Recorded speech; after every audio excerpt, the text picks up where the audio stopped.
प्रिय विद्यार्थियों नमस्कार, मैं रमेश गावड़िया, वरिष्ठ अध्यापक साइंस, गुड़ा पब्लिक स्कूल गुड़ा गोरजी में की ऑनलाइन क्लास में आपका हार्दिक स्वागत करता हूं। प्रिय विद्यार्थियों, अपना जो टॉपिक चल रहा था, पीछे की जो ऑनलाइन क्लास हुई उसमें हमने पढ़ा था अवतल लेंस से वस्तुओं के प्रतिबिंब का निर्माण। वो टॉपिक अपना पूरा हो गया था। इसे अगला टॉपिक आज हम लेते हैं लेंस सूत्र। ठीक है, तो ये लेंस सूत्र क्या होता है, इसके ऊपर काफ़ी बार प्रश्न भी पूछ लिया जाता है बोर्ड एग्जाम में कि लेंस सूत्र क्या है, लिखिए। तो लेंस सूत्र क्या होता है, देखिए, 1/f बराबर 1/v माइनस 1/u। ये क्या है, लेंस सूत्र। यहां f क्या चीज है, लेंस की फोकस दूरी,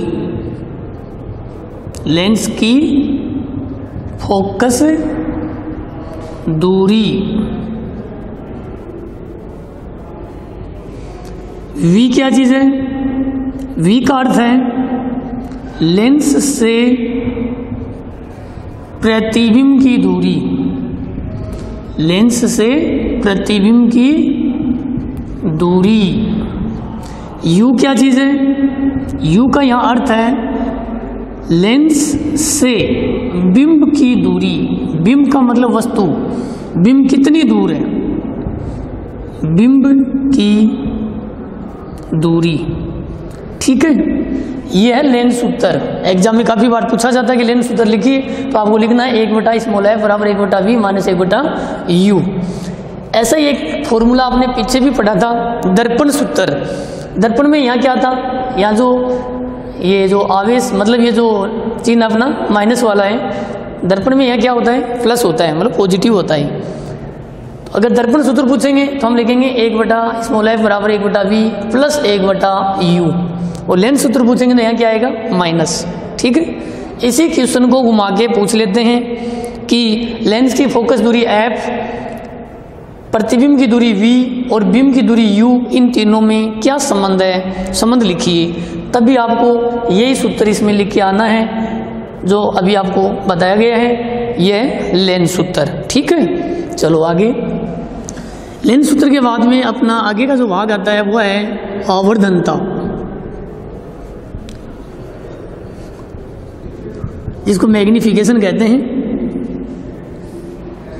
आवर्धनता क्या है, आवर्धनता की क्या परिभाषा, इसका क्या अर्थ है, लेंस द्वारा। आवर्धनता की परिभाषा क्या है, लेंस द्वारा बिंब को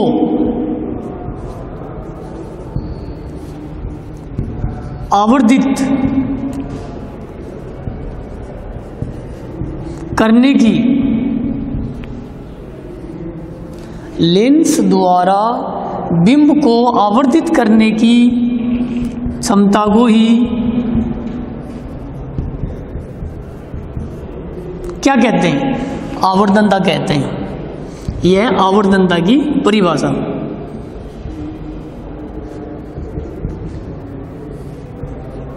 ठीक है, तो आवर्धनता की क्या परिभाषा है, लेंस द्वारा बिंब को, मतलब कोई भी वस्तु है उसको आवर्धित करने की क्षमता को ही आवर्धनता कहते हैं। कि लेंस के द्वारा जब हम बिंब का प्रतिबिंब देखते हैं तो प्रतिबिंब हमें कैसा दिखाई देता है, आकार में बड़ा दिखाई देता है, छोटा दिखाई देता है, प्रतिबिंब वास्तविक उल्टा बनता है कि मतलब आभासी सीधा बनता है। तो लेंस द्वारा बिंब को आवर्धित करने की जो क्षमता है वो क्या कहलाती है, आवर्धनता कहलाती है। ठीक है, आगे देखिए, आवर्धनता से बनता है आवर्धन। क्या बनता है, आवर्धन। ठीक है, आवर्धन जिसको हम स्मॉल मतलब m से दर्शाते हैं, आवर्धन। आवर्धन क्या चीज है, आवर्धन किसे कहते हैं, तो देखो इसकी परिभाषा हम लिख सकते हैं, प्रतिबिंब, क्या, प्रतिबिंब, एवं बिंब, प्रतिबिंब एवं बिंब दोनों के आकार के अनुपात को ये आवर्धन कहते हैं। क्या कहते हैं? आवर्धन कहते हैं। ये आवर्धन की परिभाषा है। तो आवर्धन की क्या परिभाषा है?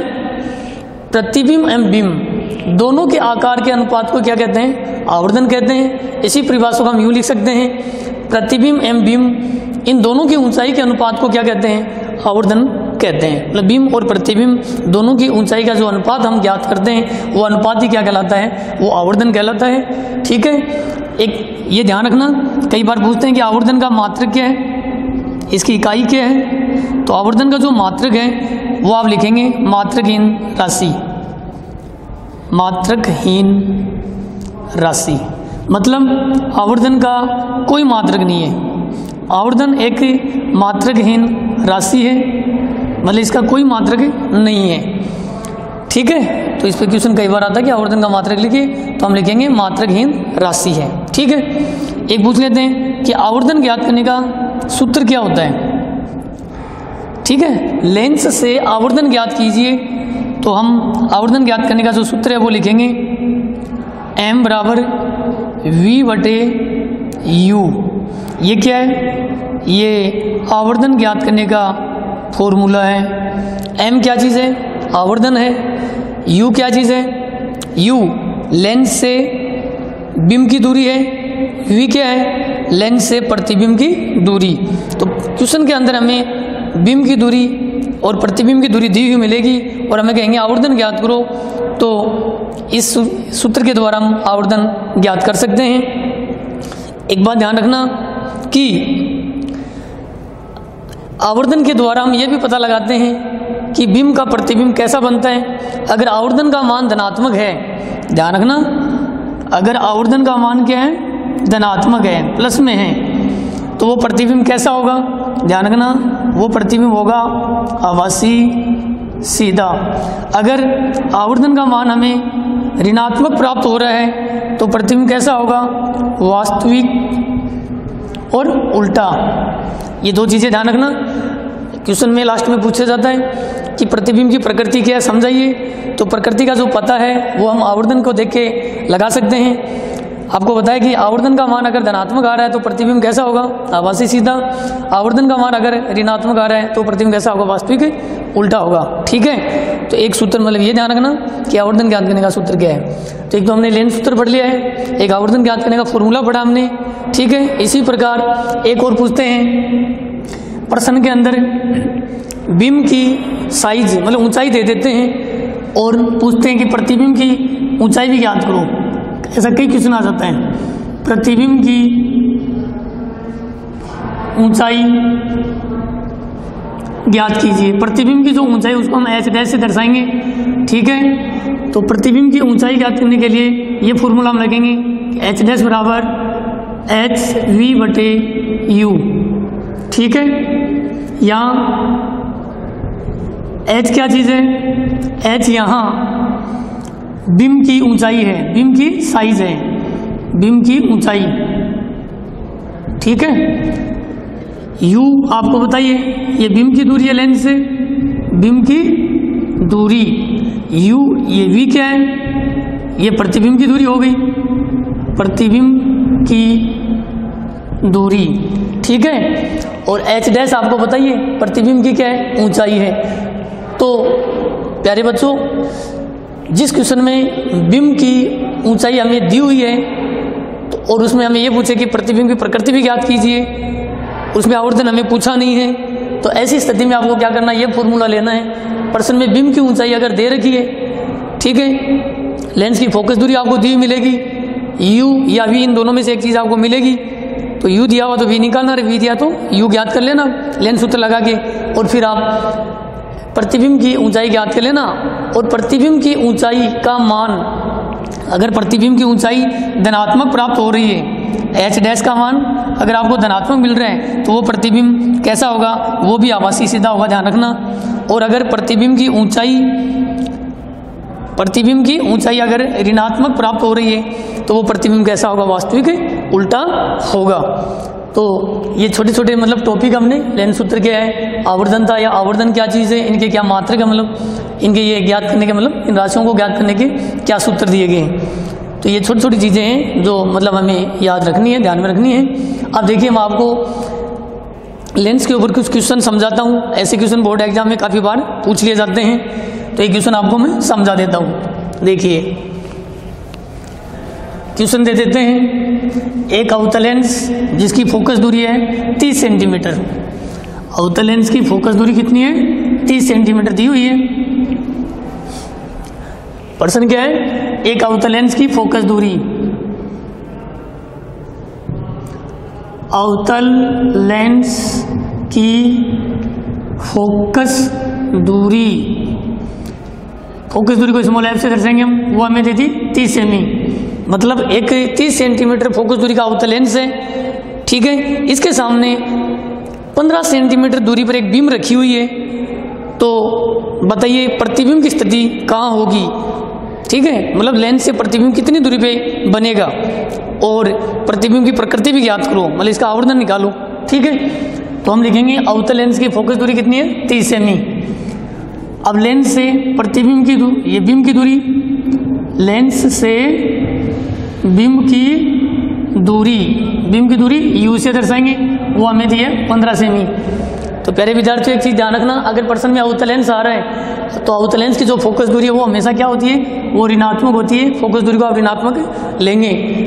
और लेंस से बीम की दूरी दे रखी है आपको, तो बीम की दूरी भी हमेशा क्या लेंगे आप, ऋणात्मक लेंगे, नेगेटिव में, क्योंकि बीम हमेशा लेंस के मतलब कौन सी साइड में बनती है, मतलब बीम लेंस के हमेशा बाईं साइड में रखी जाती है। तो बाईं ओर की दूरी किस में ली जाती है, ऋणात्मक ली जाती है। तो हमें ज्ञात क्या करना है, लेंस से प्रतिबिंब की दूरी ज्ञात करो, मतलब इसकी स्थिति ज्ञात करो, v, ये हमें ज्ञात करना है। एक हमें पूछ सकते हैं कि प्रतिबिंब की प्रकृति भी ज्ञात कीजिए। प्रकृति का मतलब कि प्रतिबिंब कैसा बनेगा, आभासी सीधा या वास्तविक उल्टा, वस्तु से आकार में बड़ा बनेगा या छोटा बनेगा। ठीक है, तो ये प्रश्न अनुसार हम ये चीज़ें नोट कर लेते हैं पहले।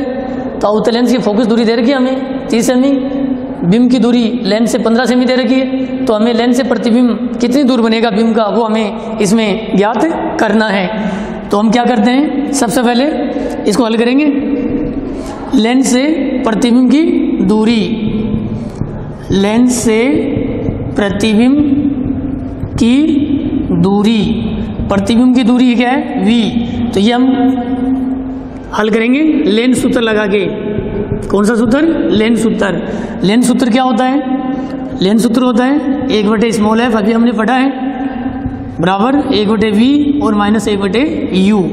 ठीक है, अब इस प्रश्न में देखिए हमें ज्ञात क्या करना है, इस प्रश्न में हमें v ज्ञात करना है, f और u हमें दिया हुआ है। तो ये हम पक्षांतरण करते हैं, पक्षांतरण करेंगे तो ये आ जाएगा 1/, स्मॉल एफ। अब देखो ये -1/u है, ये इधर आ जाएगा, +1/u हो जाएगा, बराबर क्या हो जाएगा, 1/v।